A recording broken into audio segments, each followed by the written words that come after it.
Mes parents m'ont déshérité pour ma sœur, me traitant de raté. Je m'appelle Théa André et j'ai 29 ans. Tu as toujours été notre plus grande déception, a dit ma mère en faisant glisser un stylo sur la table pour que je puisse renoncer à mon héritage devant 12 membres de la famille. C'était il y a 3 ans. Je suis sorti de la villa de mes parents cet après-midi-là avec rien. Pas d'argent, pas de famille, pas de filet de sécurité. Ma sœur, Victoire, a tout pris. Le domaine estimé à 4 millions d'euros, la maison de vacances en bord de mer, les comptes d'investissement. Mon père ne m'a même pas regardé quand je suis parti. Ce qu'aucun d'entre eux ne savait, ni ma mère, ni mon père, ni ma sœur parfaite, c'est ce qu'un simple coup de téléphone entre 2 avocats allait révéler 3 ans plus tard. Et quand mon père a finalement entendu le chiffre, il a répété les 2 mêmes mots encore et encore, comme un homme qui vient de voir son monde basculer. L'appel arrive un mercredi soir. Je suis assise en tailleur sur le sol de mon studio à Nantes, entouré d'échantillons de tissus et de plans pour la rénovation du salon d'un client. Mon premier vrai projet solo, 800 €. J'en suis fier. Le nom de ma mère s'allume sur l'écran. Réunion de famille ce dimanche. Ne sois pas en retard. Pas d'explication, pas de chaleur, juste des instructions. J'ai failli ne pas y aller. Quelque chose dans son ton sonne faux, plus tranchant que d'habitude, plus répété, mais c'est la famille. Et malgré tout, je viens toujours quand ils appellent. Ça a toujours été mon problème. Dimanche matin, je fais l'heure de route qui sépare Nantes de La Baule. La pluie de mars ne cesse pas depuis des jours, et les essuie-glaces battent un rythme que je n'arrive pas à ignorer. Quand je tourne dans l'allée des Pins, la maison surgit à travers la grisaille. Façade en pierre, volets noirs, le genre de demeure construite pour intimider. J'ai grandi ici. Je ne m'y suis jamais senti chez moi. À l'intérieur, 12 personnes sont déjà assises autour de la table de la salle à manger. Grand-mère Rosemary est assise près de la fenêtre, les mains jointes sur ses genoux. Oncle Robert est à côté d'elle, la mâchoire serrée. Tante Jeannette, 3 cousins, tout le monde est habillé comme pour une cérémonie officielle. En bout de table trône Maître Lefebvre, le notaire de mes parents, cheveux argentés, lunettes de lecture au bout d'une chaîne, un épais dossier en cuir ouvert devant lui. Mon père, Richard, se tient derrière sa chaise, les bras croisés. Il ne me salue pas. Ma mère, Patricia, désigne un siège vide à l'autre bout, le seul qui reste. Et là, à la droite de mon père, est assise Victoire. Ma sœur aînée, blazer impeccable, boucle d'oreilles en perles. Elle ne me regarde pas non plus, mais sa posture dit tout. Elle sait déjà ce qui va arriver. Sur la table, devant ma chaise vide, je vois un seul document. Mon nom est imprimé en haut. Je ne peux pas lire le reste avant que mon père ne se racle la gorge. Assieds-toi, Théa. Ça ne sera pas long. Je m'assois. La chaise est froide. Mon père ne perd pas de temps. Il fait un signe de tête à Maître Lefebvre, qui ouvre le dossier en cuir et commence à lire de ce ton juridique plat qui dépouille tout de son émotion. La succession, la totalité, est transférée à Victoire André. La villa de La Baule, la maison de vacances sur l'île de Ré, les comptes d'investissement, le fonds fiduciaire établi par mon grand-père. Valeur totale estimée, 4 millions d'euros. Chaque centime, chaque mur, chaque souvenir qui devait être partagé. Le nom de Victoire apparaît sur chaque ligne. Le mien n'apparaît nulle part. Je regarde mon père. Et moi? Il ne répond pas. Il ajuste son bouton de manchette et fixe un point juste derrière mon épaule. Ma mère comble le silence. Elle attendait ce moment. Tu as toujours été notre plus grande déception. Elle le dit comme on lit une liste de courses. Calme. Définitif. On ne va plus faire semblant.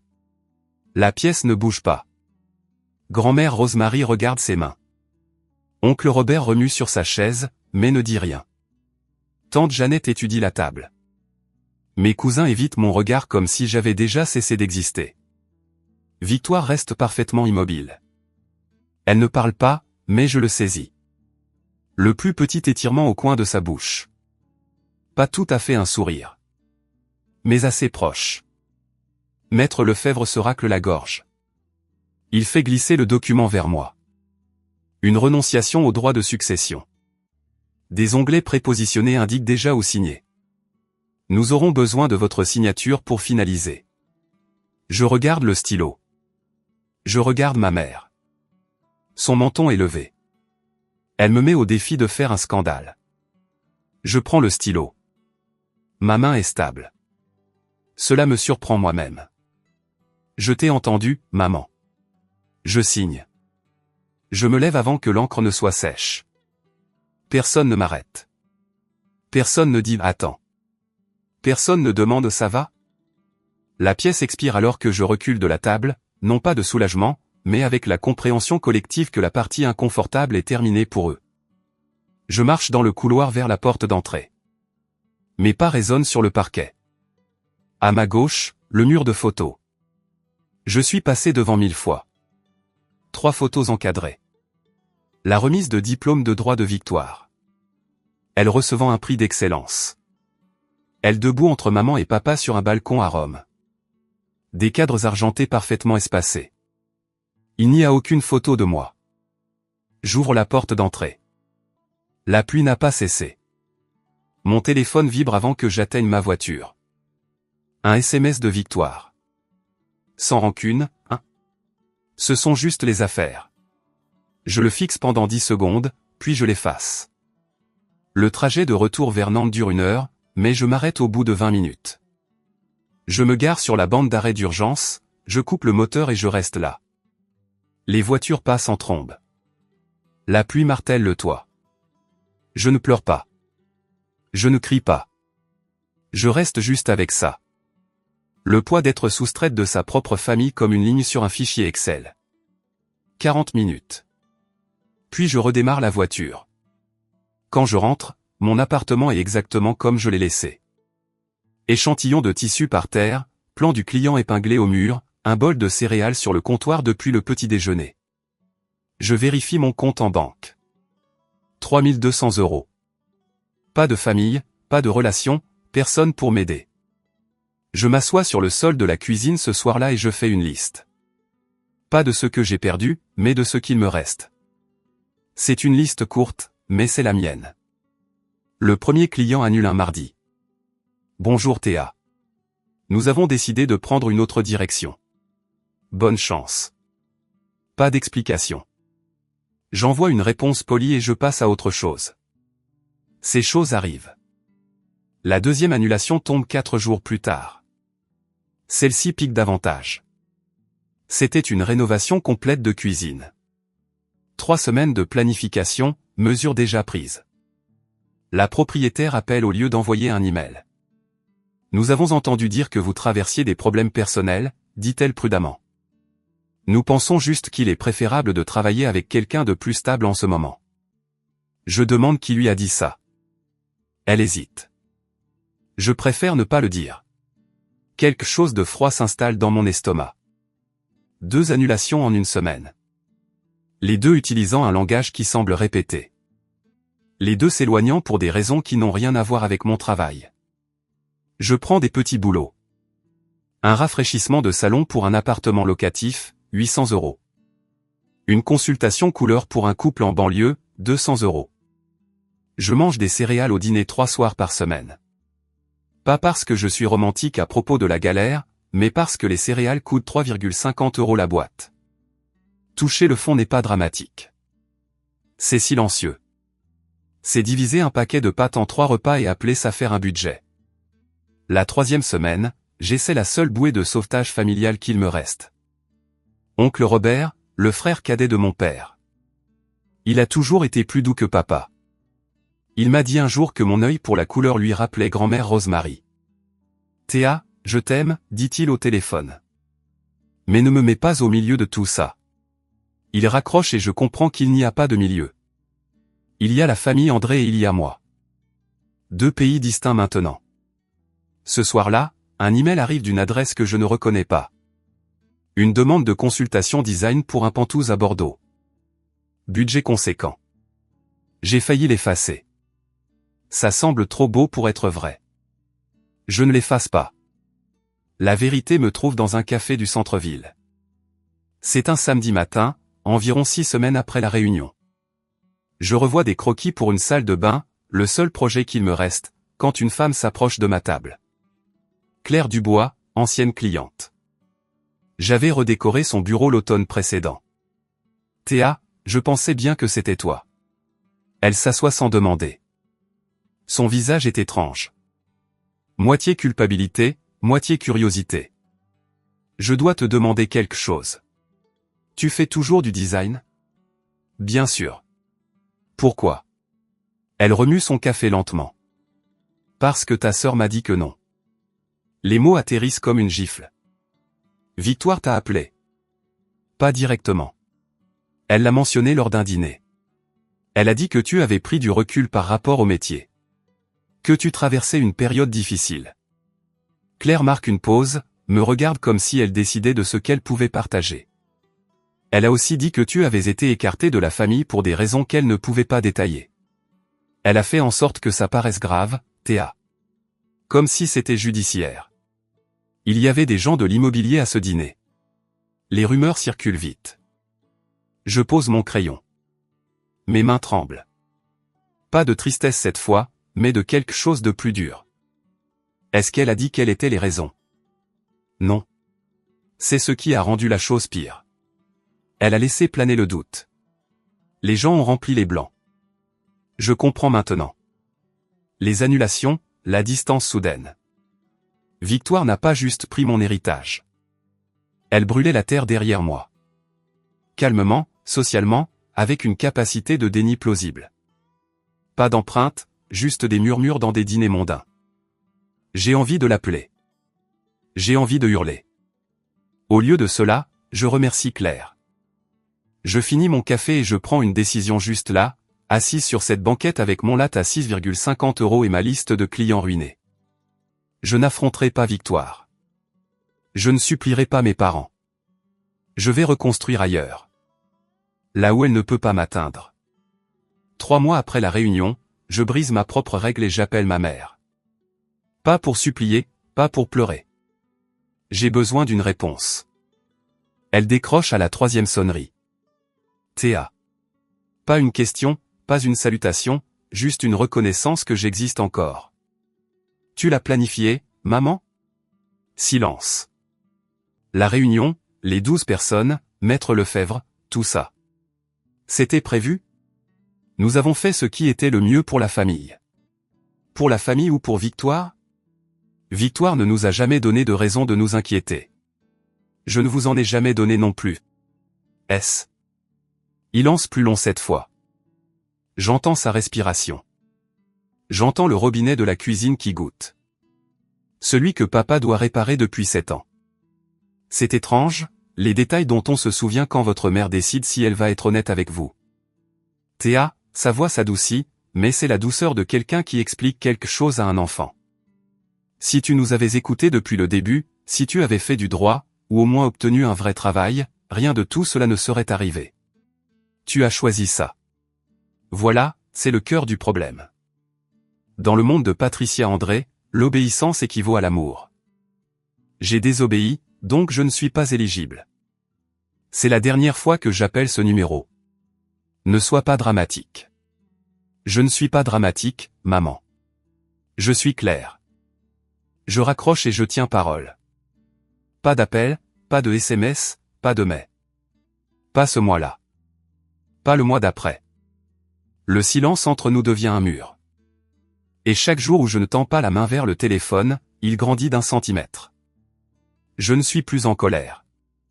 C'est la partie que personne ne vous dit sur le fait de couper les ponts. Finalement, la rage s'épuise et ce qui reste est juste calme. Un calme terrible et constant qui ressemble beaucoup à la liberté. 4 mois plus tard, Victoire envoie le premier email. Objet, je pense à toi. Le corps du texte est long, soigneusement écrit, et dégoulinant d'inquiétude. Je veux que tu saches que je n'ai pris aucune part à leur décision. Maman et papa ont agi seuls. J'ai essayé de les dissuader, mais tu connais papa. J'espère que tu vas bien. Je m'inquiète pour toi. Je le lis 2 fois. Pas parce que c'est convaincant, parce que ça ne l'est pas. Chaque phrase est construite comme une défense juridique. Pas d'aveu, pas de détails, pas de responsabilité. Cet email n'est pas pour moi. C'est une assurance. Si les choses explosent un jour, Victoire pourra le pointeur du doigt et dire « Voyez, j'ai tendu la main. J'étais la sœur bienveillante. » Je ne réponds pas. 2 semaines plus tard, un deuxième email, plus court, plus direct. J'ai entendu dire que tu avais des difficultés financières. Si tu as besoin d'aide, je suis là. Tu n'as pas à traverser ça seul. Il suffit de demander. Il suffit de demander. Les mots les plus chargés de sens quand ils viennent de quelqu'un qui vous écrase le cou. Je lis celui-ci une fois, puis je ferme l'ordinateur. Mais quelque chose me fait m'arrêter.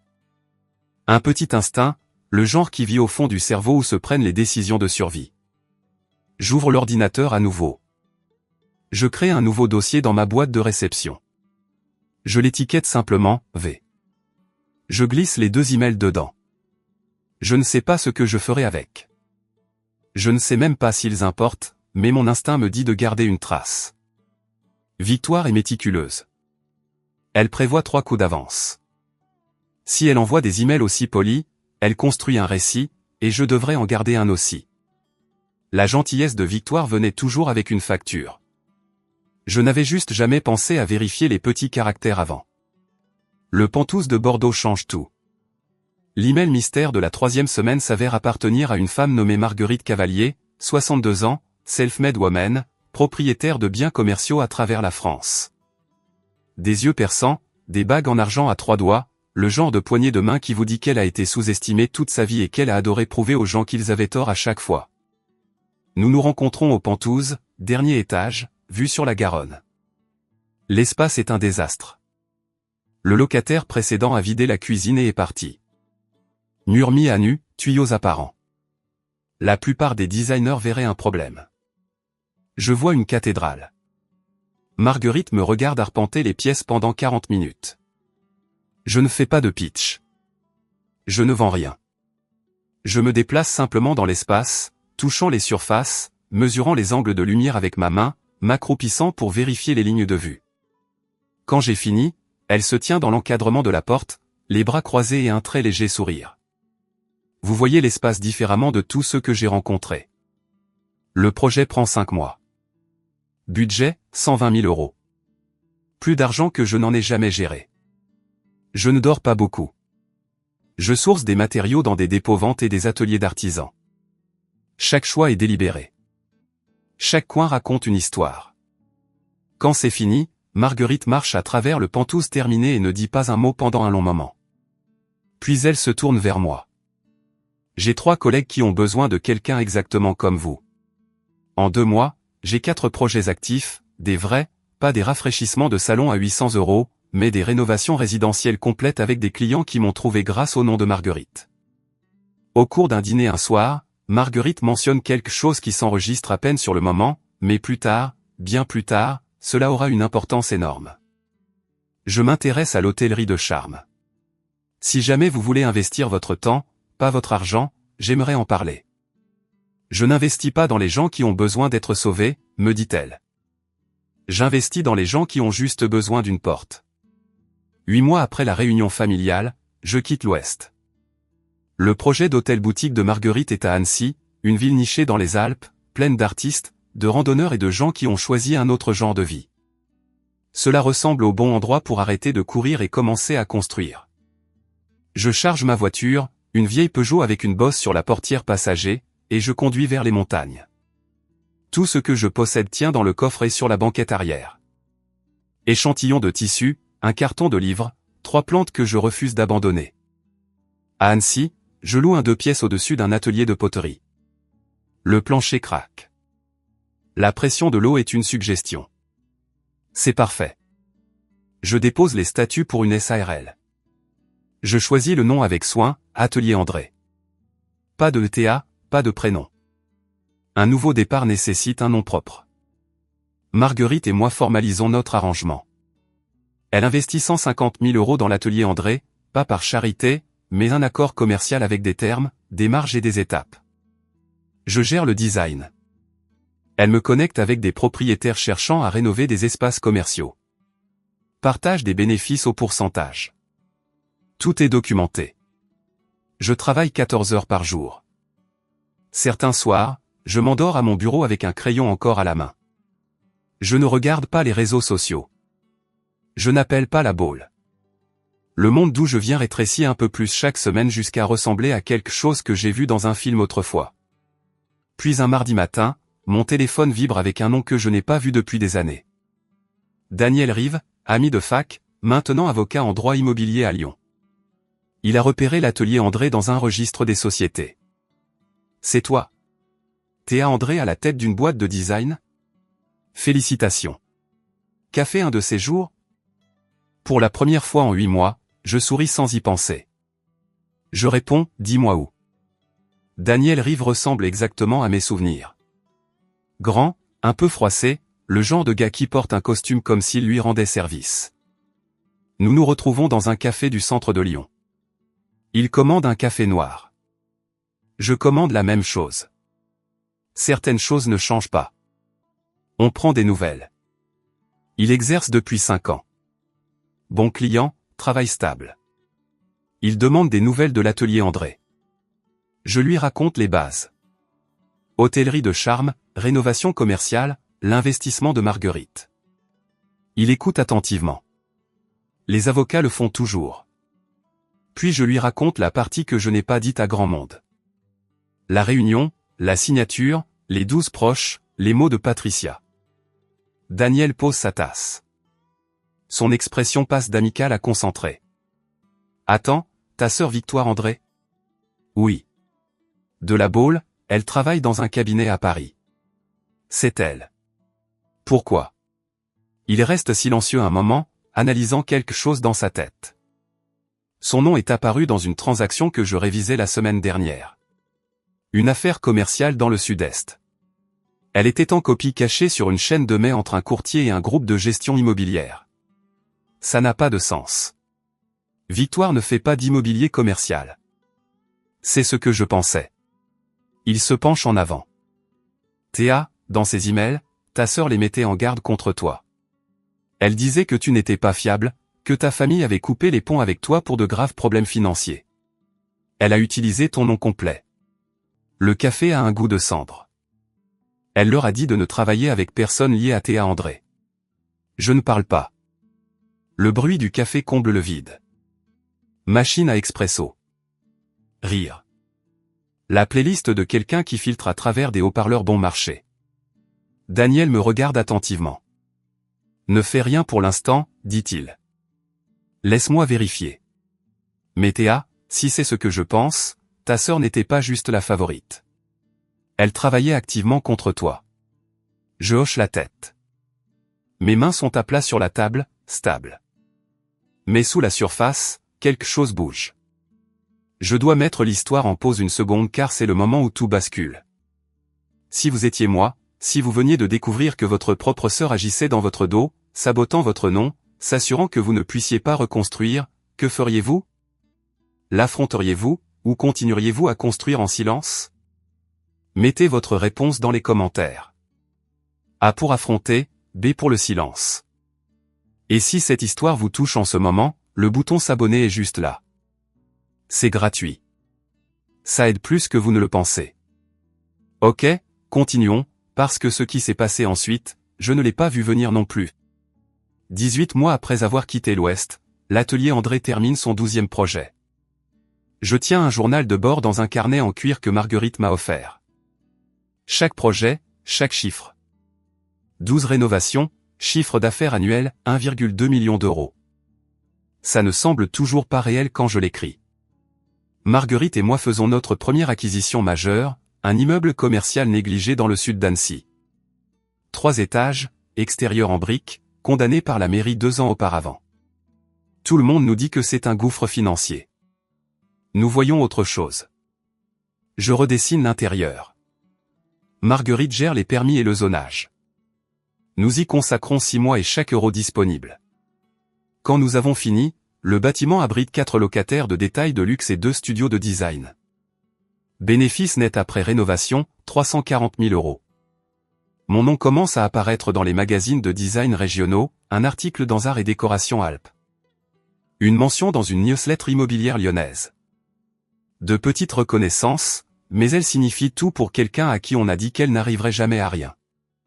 J'embauche 3 employés, un chef de projet, un assistant designer, un comptable qui me garde honnête. Nous travaillons depuis un ancien entrepôt converti qui sent la sûre et la peinture fraîche. Je conduis toujours la vieille Peugeot, vis toujours dans le 2 pièces au-dessus de la poterie, mange toujours mon déjeuner à mon bureau. L'argent grandit, mais ma vie reste modeste, volontairement.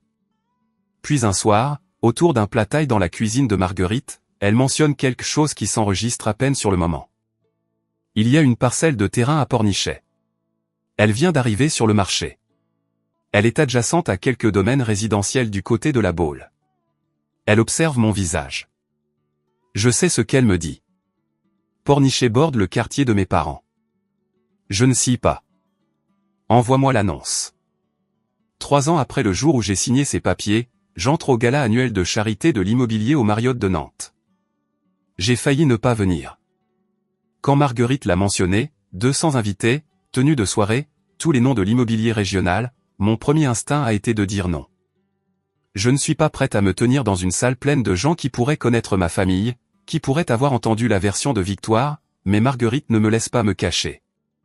Tu es mon associé, Théa. Ta place est dans cette salle. Alors, me voici. Robe noire, simple, pas de bijoux, cheveux lisses et propres. Je ressemble à quelqu'un qui n'a besoin de rien prouver. Et pour la première fois, ce n'est pas une performance. La salle de bal est éclairée de doré. Champagne sur des plateaux en argent. Quatuor à cordes dans le coin. 200 personnes en costume sombre et robe de créateur. Réseautage sous des lustres en cristal. Je les vois avant qu'ils ne me voient. Mon père se tient près du bar et parle avec Maître Lefebvre, le même avocat qui a glissé ce document vers moi il y a 3 ans. Ma mère est assise à une table ronde avec tante Jeannette, le dos droit, ses perles captant la lumière. Et Victoire.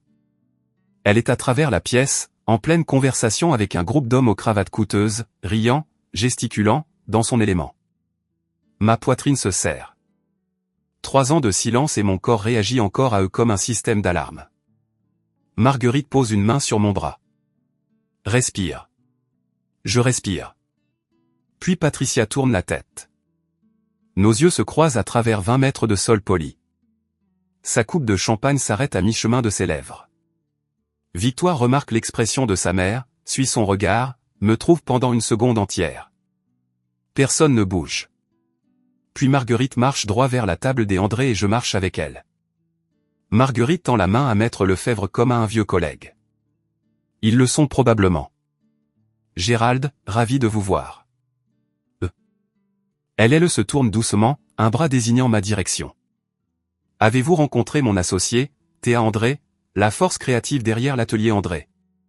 Elle le dit à plein volume, pas agressif, pas pointu, juste le ton naturel d'une femme présentant quelqu'un dont elle est fière.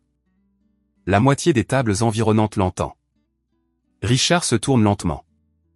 Son visage passe par la reconnaissance, la confusion et quelque chose que je ne peux pas nommer. Il me fixe comme si j'étais un fantôme entré par la mauvaise porte. Patricia récupère la première.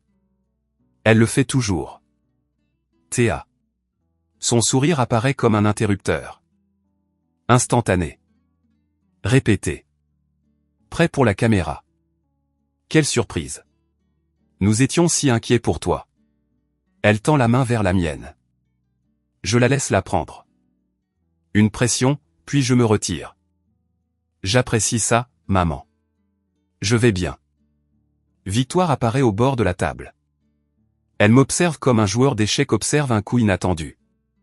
Nous avons entendu dire que tu faisais un peu de décoration. Elle incline la tête, un petit sourire condescendant. C'est mignon. Le mot mignon va atterrir exactement comme elle le souhaite, dédaigneux, minimisant. Mais Marguerite l'a entendu. Elle se tourne vers Victoire avec l'autorité calme d'une femme qui mange des gens comme ça au petit déjeuner depuis 40 ans. De la décoration? L'atelier André gère un portefeuille commercial de 6 millions d'euros. J'appellerais difficilement ça de la décoration. La table devient silencieuse. Un homme assis à côté de Maître Lefebvre baisse son verre. 2 femmes derrière nous arrêtent leur conversation. Le sourire de Victoire ne disparaît pas. Il se fige. Un collègue de Victoire, un avocat en immobilier que je ne reconnais pas, se penche. L'atelier André? Elle possède ça? Nous venons de les contracter pour notre projet à Rennes. Le visage de Victoire devient blême. Je reste parfaitement immobile. Je ne suis pas venu ici pour prouver quoi que ce soit. Je suis venu parce que j'étais invité. Et en ce moment, c'est suffisant. Une semaine après le gala, l'appel a lieu. Je ne suis pas là pour ça. Daniel me le raconte après, assis en face de moi dans son bureau à Lyon, un bloc-notes couvert de gribouillis entre nous. Voici ce qui s'est passé.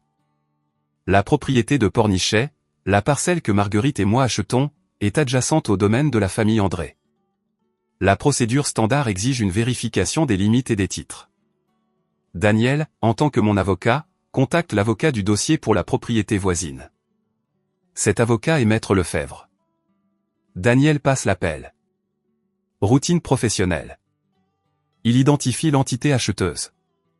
Atelier André SARL. Propriétaire et principal, Théa André. Silence au bout du fil. Pas une pause polie. Un long néant sans air. Théa André. La voix de Lefebvre change de registre. La même Théa André du dossier de succession? C'est exact. Un autre silence. Daniel dit qu'il peut entendre Lefebvre remuer des papiers sur son bureau. Je vais devoir vérifier les finances du côté acheteur pour la conformité standard de l'accord de bornage. Bien sûr, dit Daniel, je vous envoie un résumé.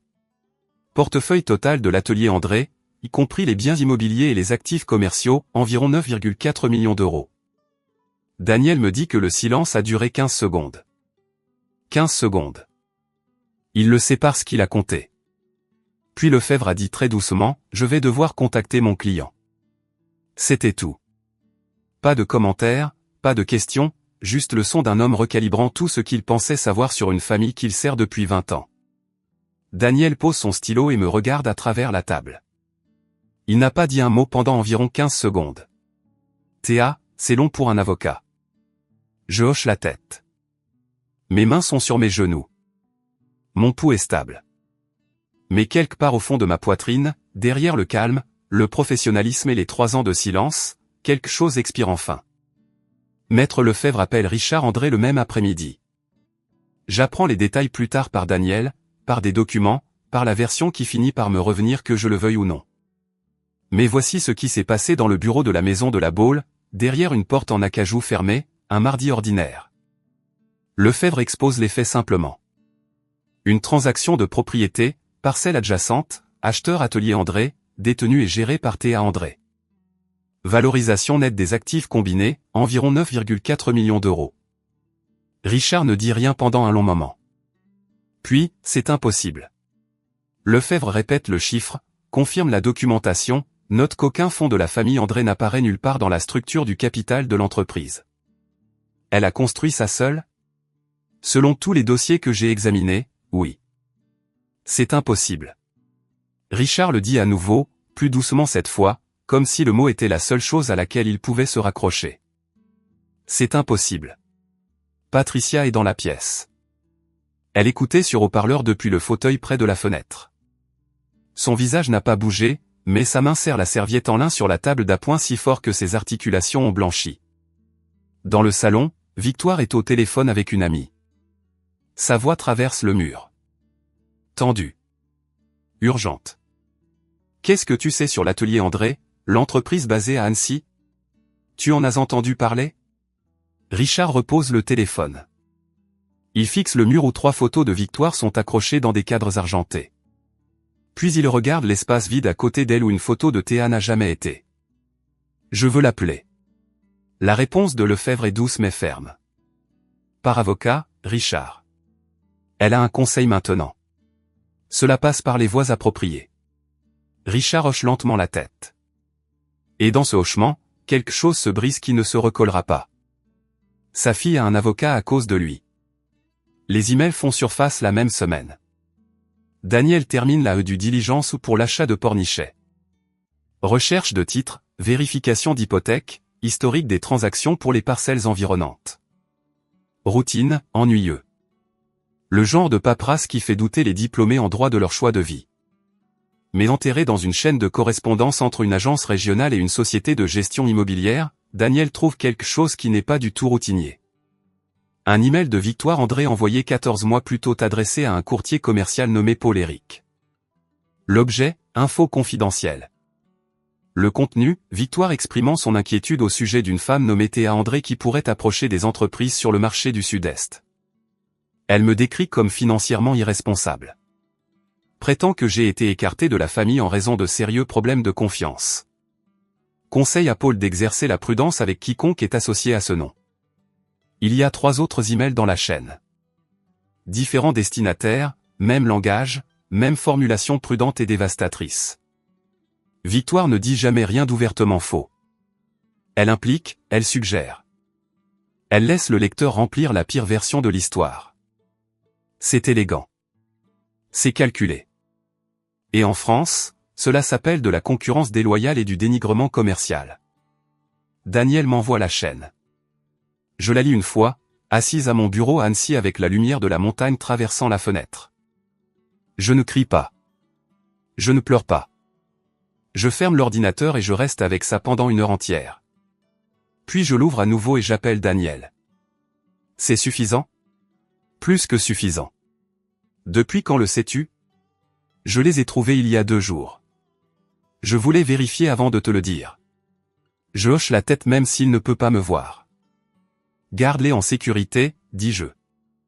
Je déciderai quand je serai prête. Je ne vais pas les utiliser par colère. Je vais les utiliser si elles ne s'arrêtent pas.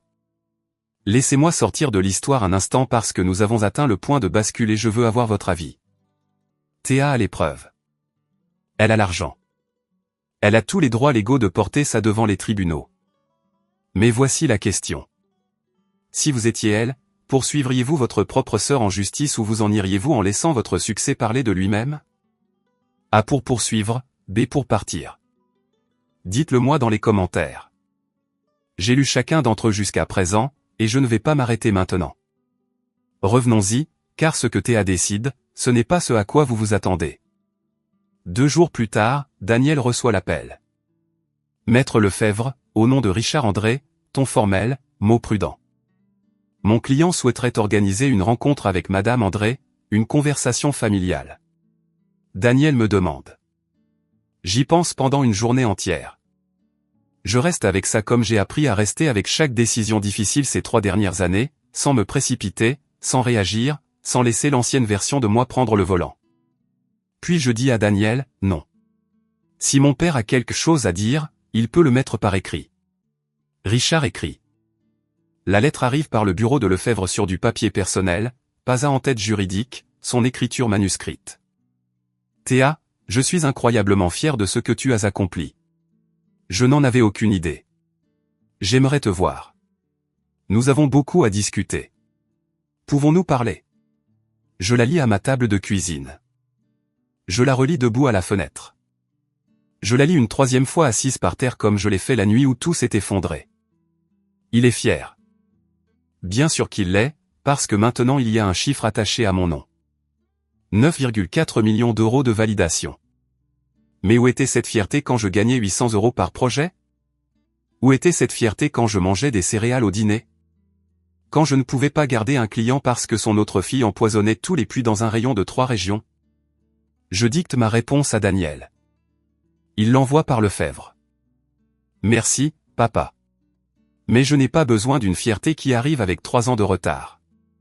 J'ai construit ma vie sans elle. Je continuerai sans elle. 1 semaine plus tard, Richard envoie une 2e lettre. 2 mots écrits à l'encre qui a légèrement bavé comme si sa main tremblait. Je suis désolé. Je la lis. Je la plie. Je la mets dans un tiroir. Je ne réponds pas. Je ne poursuis pas Victoire en justice.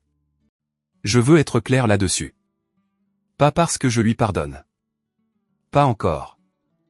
Mais parce qu'un procès transforme ma vie en pièce à conviction, et j'ai passé 3 ans à la reprendre en main. Je ne la rends pas à nouveau. Au lieu de cela, Daniel rédige une mise en demeure. Elle fait 5 pages, précise et dévastatrice. Elle cite 4 instances spécifiques de communication diffamatoire. Elle joint la chaîne de mai. Elle cite les articles pertinents du Code civil et du Code de commerce sur la concurrence déloyale. Et elle se termine par une seule déclaration claire. Si Victoire André continue de diffuser des informations fausses ou trompeuses concernant Théa André ou la SARL Atelier André, des poursuites judiciaires seront engagées sans autre préavis. Daniel l'envoie en recommandé au bureau de Victoire au cabinet d'avocats à Paris. Elle la reçoit un jeudi matin. Je le sais parce que Daniel reçoit l'accusé de réception à 10h14. À 10h32, Victoire appelle Patricia. J'apprends les détails plus tard par le téléphone arabe que Daniel a discrètement maintenu avec des contacts dans la communauté juridique.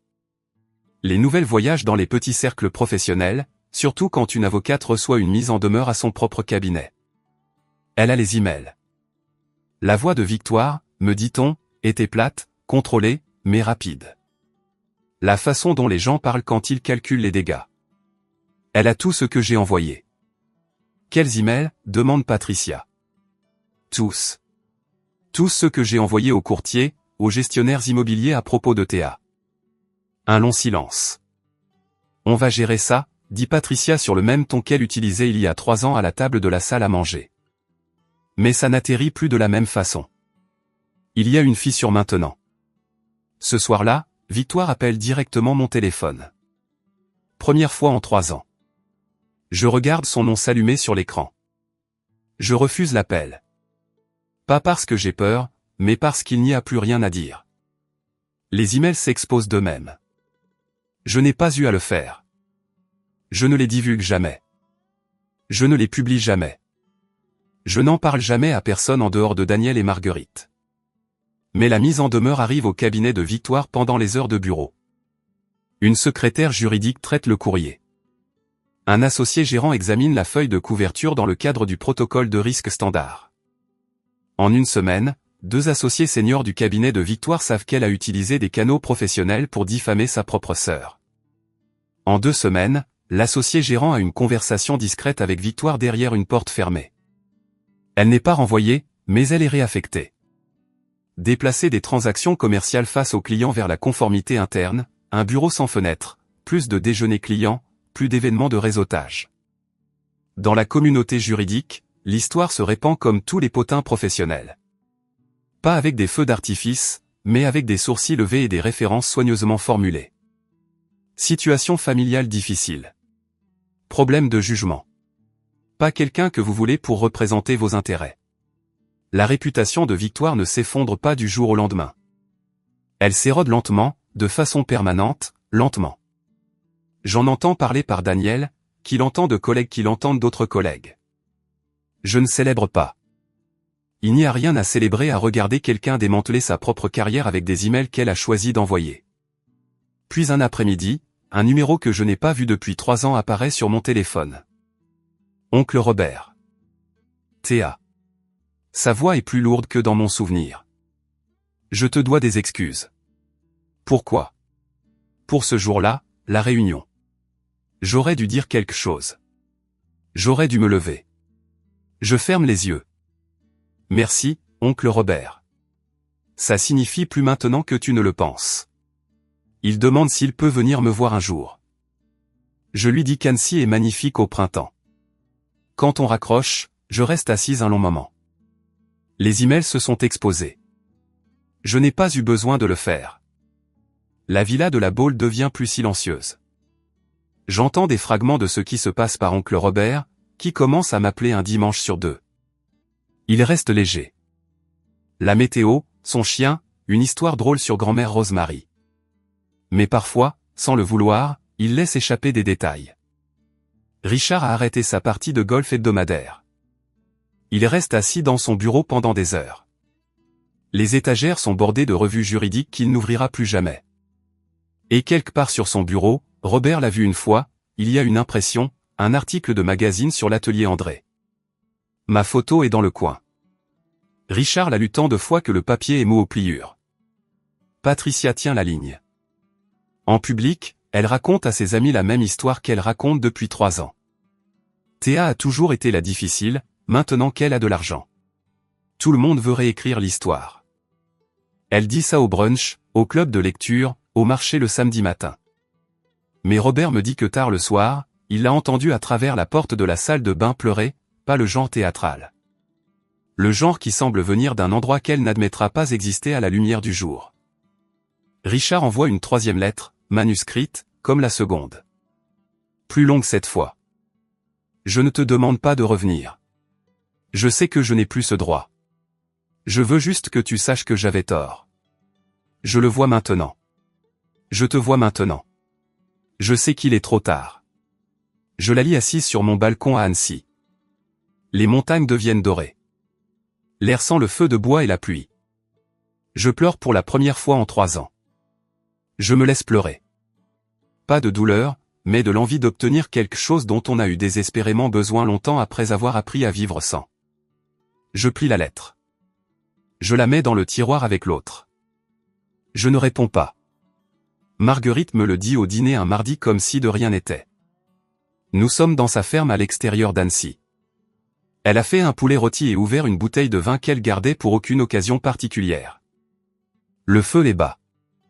Son chat dort sur le fauteuil. Je connaissais ton père.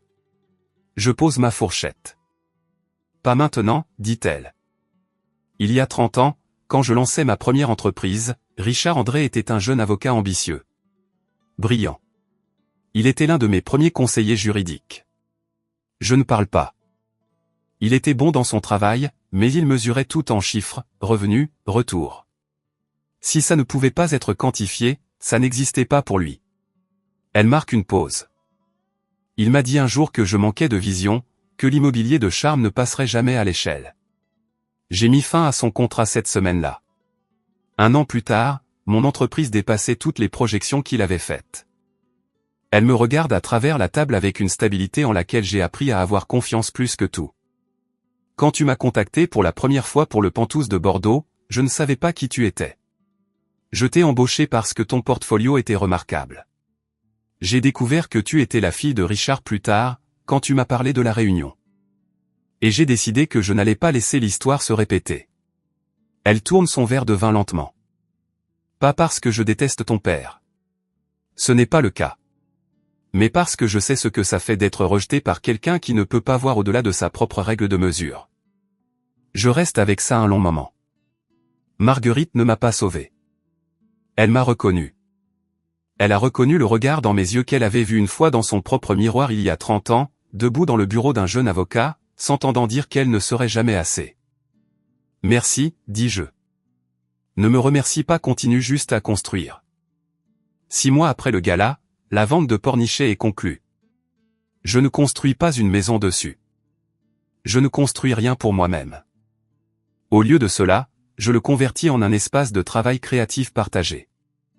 Des studios et des salles de réunion pour de jeunes designers, artistes et architectes qui débutent, des gens qui ont besoin d'une porte. Le genre d'espace que j'aurais aimé voir exister quand je dormais sur le sol de ma cuisine avec 3200 € en poche. Je le nomme le collectif André. Marguerite coupe le ruban. La même semaine, Victoire envoie son dernier email.